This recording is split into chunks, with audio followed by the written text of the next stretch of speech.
Long ago and far away, in enchanted lands across the seas, lived kings and queens, princes and princesses, good fairies and wicked witches, ferocious giants and gentle dwarfs. Their adventures and stories have been told for hundreds of years. Open the pages and listen to the words, and you too can join the magical world of Once Upon a Time.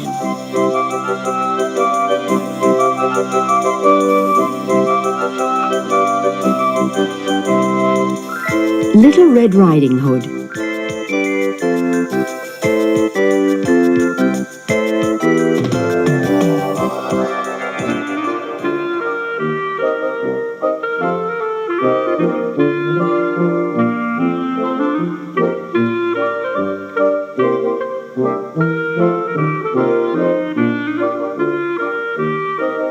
Once upon a time, there was a very, very pretty little girl called whatever little girls are called. Mary, Jessica, Hannah, Lucy. But no one remembered her real name because everyone called her Little Red Riding Hood. She'd been given the nickname because she always wore a little cloak with a red hood that her grandmother had given her. The cloak was made of the most beautiful red velvet, and when the little girl put it on, she was envied by all of her friends. Little Red Riding Hood lived with her mother in a very tiny village that was just on the edge of a great big wood. Little Red Riding Hood was a good little girl, but she was very lively, and her high spirits sometimes got her into trouble. She was always collecting flowers or chasing butterflies in the woods. She loved animals and never forgot to give a sugar lump to the cart horses or a carrot to the goats. One day, Little Red Riding Hood's grandmother caught a cold. Her mother made a strawberry tart and put it in a basket with a jar of jam. She called Little Red Riding Hood into the house. "Your grandmother isn't feeling very well," she told her, "so I've baked a tart for her and packed some jam. Now you take this basket and go straight to your granny's house. It'll cheer her up to see you." The grandmother lived in a cottage right in the middle of the wood, but Little Red Riding Hood wasn't at all frightened of walking through the wood. Little Red Riding Hood thought this was a grand job. She loved her grandmother so much that she always wore the cloak she'd given her, and anyway, she was looking forward to sharing the tart and jam with her. As she set off, her mother called after her, "No stopping to talk to strangers on the way. You be sure to go straight there." Little Red Riding Hood hurried along, with the basket over her arm. It was a beautiful day, and the woodland was bursting with birdsong and colour. The rabbits and squirrels and all the wild animals of the forest seemed to be scampering around, enjoying the sunshine.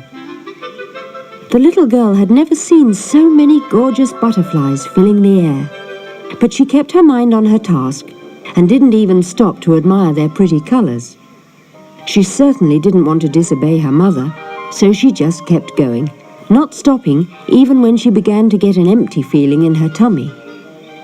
She cheered herself up by thinking she would soon be sharing the tasty tart with her granny. Little Red Riding Hood had managed to resist the colourful butterflies that looked to her just like beautiful flowers on wings, but she couldn't resist the lovely flowers that were growing all around her, as far as the eye could see. "Granny would love a bunch of pretty flowers to brighten up her cottage," she thought, and wandered off the path to pick a few. Every time she knelt to pick a flower, she saw an even prettier one a little further away. She strayed further and further from the path, and she didn't even notice a wolf watching her from behind a tree. This wolf had an enormous mouth, filled with lots of sharp teeth, and a hungry, sly look about him.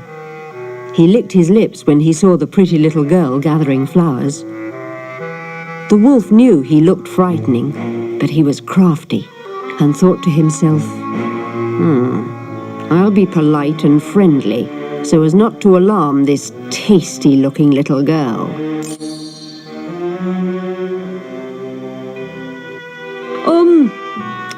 Lovely little girl, may I introduce myself?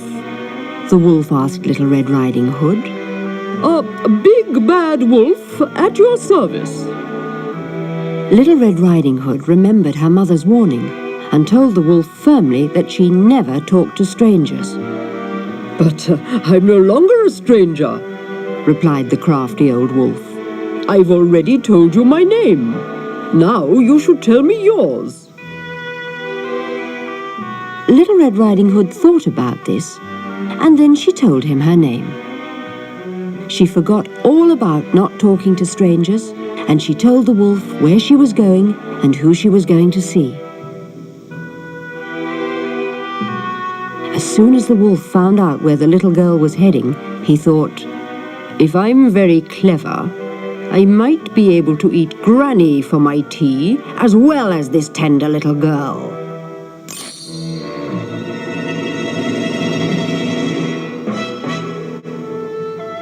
What a beautiful posy of flowers, he said to Little Red Riding Hood. I'm sure your granny will love them. But have you seen the special flowers that grow just beyond that tree? Then, as the little girl wandered even further from the path to look for these flowers, the wolf raced off to the grandmother's cottage. Little Red Riding Hood carried on picking the flowers.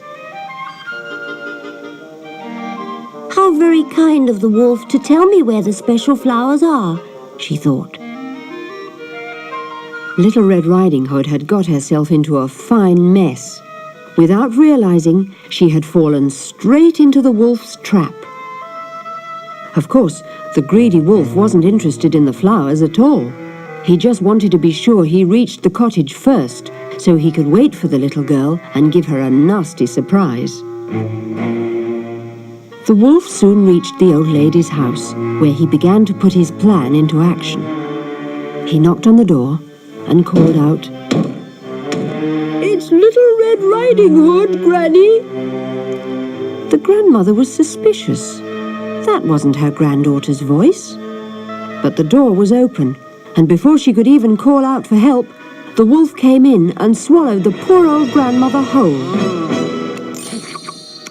He didn't like the taste of the old lady much, but at least he'd got her out of the way. He put on her bonnet and glasses and got into bed to wait for the little girl. The greedy wolf could already feel his mouth watering, his great big mouth. He was sure that Little Red Riding Hood was going to be a tasty dinner. It was worth making himself look stupid, dressed up with this bonnet on his head and the grandmother's glasses perched on his big nose. Because he had gobbled up the poor old grandmother, his stomach was full, and he fell into a deep sleep very soon.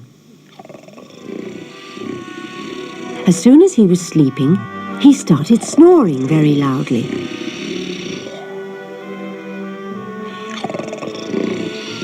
He slept for hours and hours, and when he woke up, he looked at the clock. It's getting late. "Where is Red Riding Hood?" he said to himself. He started getting very impatient.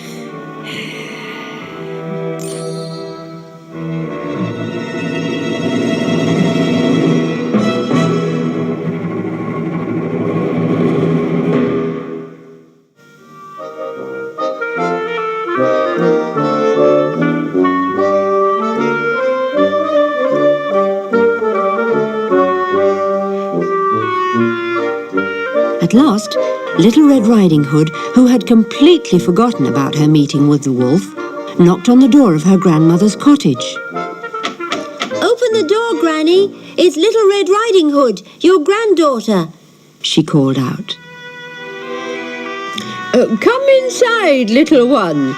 The door is on the latch, and I'm far too tired and weak to get up," answered the wolf, in the gentlest voice he could possibly manage. He was sitting up in bed, and he had a very wicked smile on his face. The little girl went in. She looked very pretty with her basket over her arm and a big bunch of flowers in her hand. "What beautiful flowers you've brought me, my dear," said the wolf. "I'll save the tart for later." All the wolf was really interested in was when he could eat up his long-awaited treat, Little Red Riding Hood.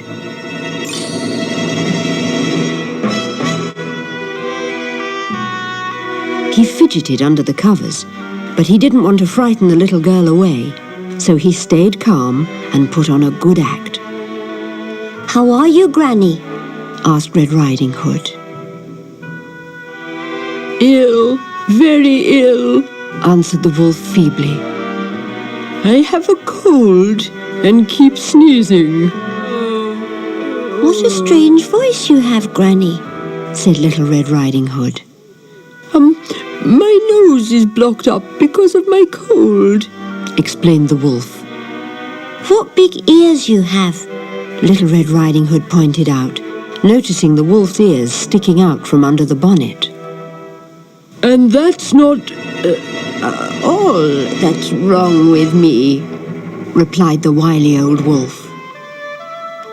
The little girl couldn't help noticing the wolf's greedy gaze behind her grandmother's spectacles and said nervously, "What huge eyes you have, Granny." all the better to see you with, dear granddaughter, replied the wolf. But Little Red Riding Hood still wasn't sure her granny had such a strange voice. But the wolf was clever as well as sly, and he complained of how poorly he felt and gave 3 sneezes and coughed 4 times just to prove it. The little girl came closer to the bed. "What a big mouth you have," said Little Red Riding Hood, suddenly alarmed. "All the better to eat you with," snarled the wolf, and he jumped out of bed and gobbled up Little Red Riding Hood in one mouthful.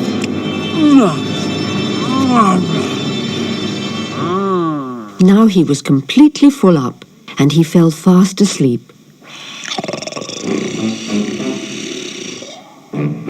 The wolf was snoring in his sleep when the Woodman came to investigate what the curious noises were coming from the cottage. The Woodman took one look and guessed what had happened. I've been trying to find this wicked wolf for a long time, thought the Woodman.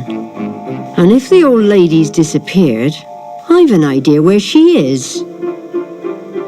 Something had to be done before it was too late. He aimed his gun carefully to daze the wolf and shot him. Then he turned him upside down like an old sack and shook him really hard.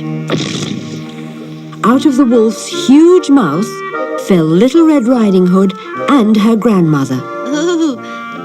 Oh, dear me. The lucky pair were a bit dazed, but apart from that, they were none the worse for their strange adventure.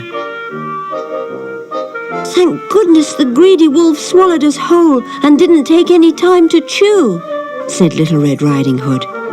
"I'm still a bit frightened, but at least Grandmother is alive and well." She turned to the Woodman. "Could you hold my hand and take me home to my mummy, please?" she asked him. Luckily for Little Red Riding Hood, her adventure had a happy ending, and she promised she wouldn't stray from the path or talk to strange wolves ever again. Soon after Little Red Riding Hood and the Woodman had left, the wolf, who had only been grazed by the bullet from the gun, woke up. Where am I? What happened? Said the wolf, who was feeling a little shaky. Granny looked at him and gave him a very good telling off. "You've been very, very bad indeed, you naughty wolf," she said. "How could you have been so wicked and frighten a sweet old lady like me and my lovely granddaughter?" I'm very sorry, said the wolf. I promise never to be wicked again. When the wolf said this, Granny took pity on him and let him come and live with her as a watchdog.